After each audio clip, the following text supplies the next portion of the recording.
Good Wednesday morning. I'm Jared Klein here at the NBC29 Digital Desk with your morning rush. Let's take a look at the top stories you guys are clicking on over on NBC29.com.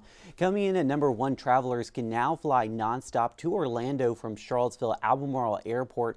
At number 2, Decades Arcade carefully moving to the downtown mall. And coming in at number 3, Marty Hutloff's story about a Charlottesville man who's showing his dedication to pickleball. We will get to all those stories in just a moment. But first, let's get to that breaking news we have this morning. A deadly shooting in Albemarle County. Police are investigating after a man was shot and killed last night. Just after 9:30, officers responded to Timberland Lane after reports of shots being fired. You can see it right here on the map.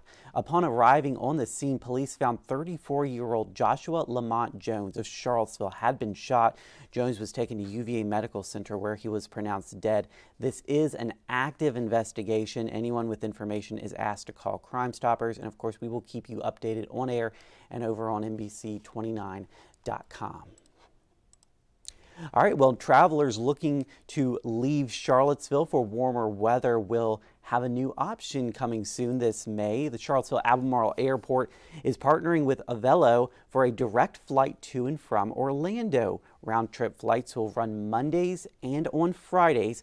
The chair of the Charlottesville Albemarle Joint Airport Authority says the process moved pretty fast once Avelo expressed interest. Take a listen. Really excited.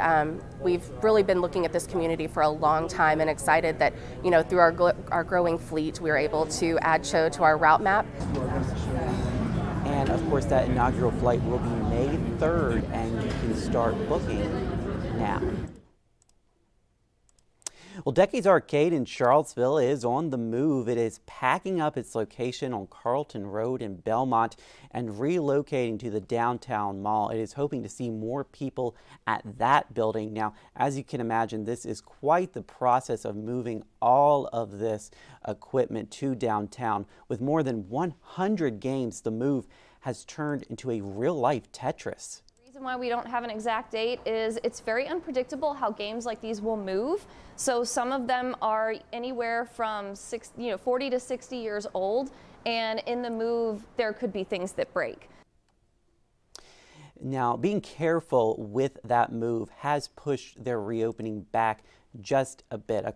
Again, they don't have an exact date on that. All right, well, check this out. Charlottesville's J.P. Christian is one of millions who have fallen into the pickleball craze. The 56-year-old had never played tennis or any kind of racket sport. However, in less than a year of playing pickleball, he's gotten pretty good at it. Now he's getting ready to play in the national tournament.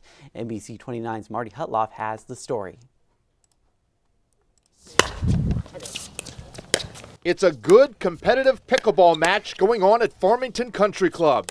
J.P. Christian is showing off his skills. His love for the game began less than a year ago when he first played. I got bit by the bug. I love pickleball. I wasn't very good when I started, but felt like it was a game that I could get good at. Christian bought a pickleball machine on Amazon and spent hours practicing. I just needed to really get comfortable with the racket and the ball and keeping the ball low, because as we know in pickleball, you do never want to pop the ball up.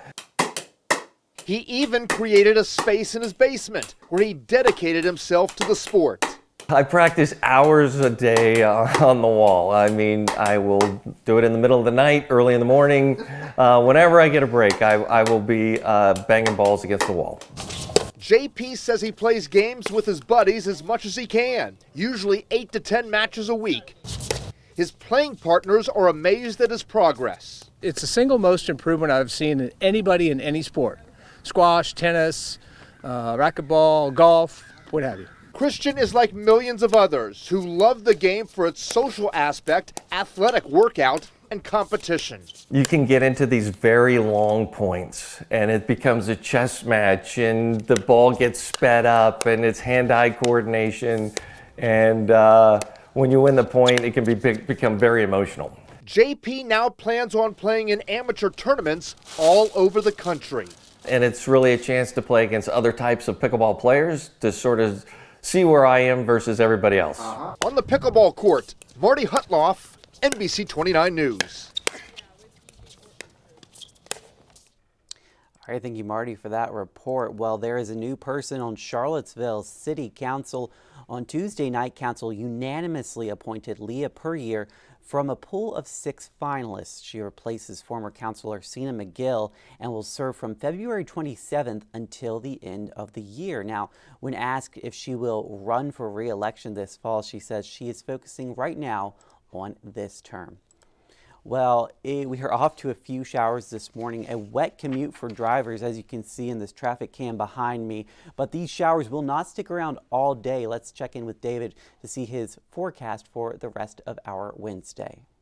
Good morning, everyone. Make sure you do grab your umbrella today. We've got rain showers. There's a live look at Doppler radar. Think of it as liquid sunshine, and that'll be with us throughout the morning hours. Under a quarter inch of rain will be possible. As we go through the afternoon, certainly not as sunny as yesterday. Plenty of clouds, and that'll keep temperatures today in the 50s, a little closer to our normal of 50 degrees. We should top out at about 57 here in town. Meanwhile, the stage will be set for that warmer air to start to surge northward. There's a look at the jet stream configuration for Thursday. The jet well to the north. Record high temperatures expected tomorrow. The record is 78, and we're forecasting a high tomorrow of about 81. Meanwhile, we do turn colder for the start of the weekend. Saturday, temperatures in the upper 30s to low 40s. We'll start out with a light wintry mix before changing over to all rain, a sign of those colder days still with us. That's a quick look at your forecast for now. Have a great and safe day.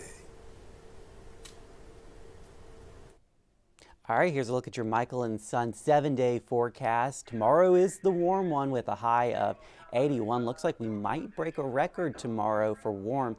And then returning back to 60 degrees on Friday. Saturday, will be a bit cooler with some light rain mix, but temperatures will head back up on Sunday with a high of 62. That looks like the peak day for the weekend.